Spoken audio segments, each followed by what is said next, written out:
A pandemic during the summer means more swimming at home. Now, the general manager of Goldfish Swim School is joining us to bring some helpful tips to minimize the risk of drowning and the dangers surrounding swimming at home in your own pool. I guess it's just something that people don't put two and two together. They think summertime fun, but also there's a safety factor there. Absolutely, yeah. The American Academy of Pediatrics issued a warning actually sharing that there might be an increase in drowning this summer because families are going to be spending more time at unsupervised lakes, pools, or slip and slides at home. So it's really important that, we have these discussions about tips and topics that can help keep children safe this summer. Yeah, most definitely. So is there maybe a resource out there that people can hop online to kind of generate that list of tips? And can you kind of expand on those? That would be helpful.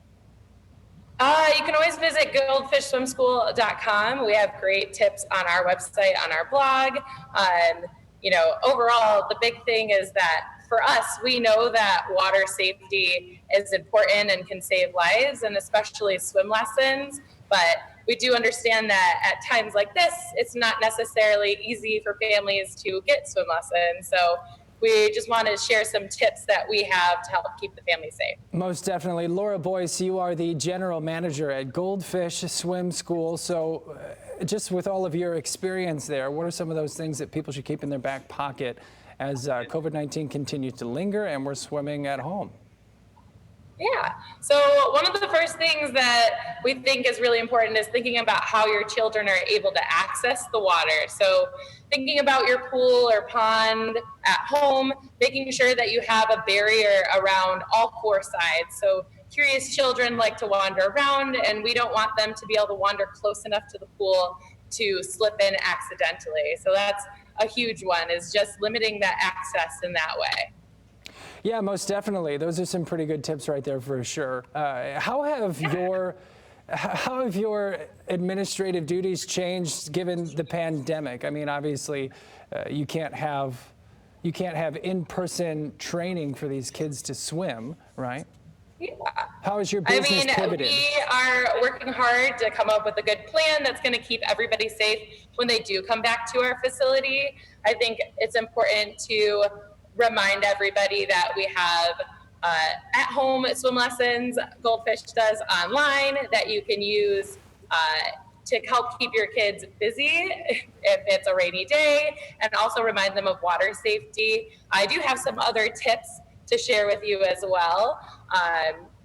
Going off of what I had said about the barriers, it's important to have door and pool alarms that are going to alert you to when a kid does, maybe walks out the door.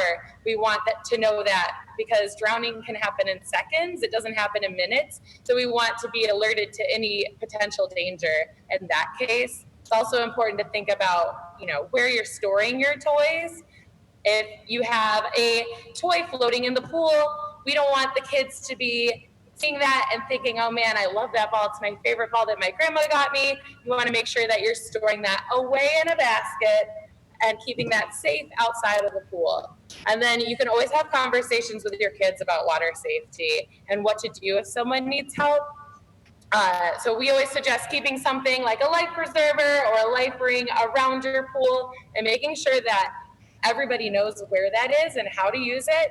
One of the big things we teach here at Goldfish Swim School is to throw, don't go. So for swimmers, if they see something or recognize something that seems off and someone might need help, we want to teach them to throw something like a throwable that's going to float, that swimmer can grab onto, but they can also keep themselves safe on shore or on land.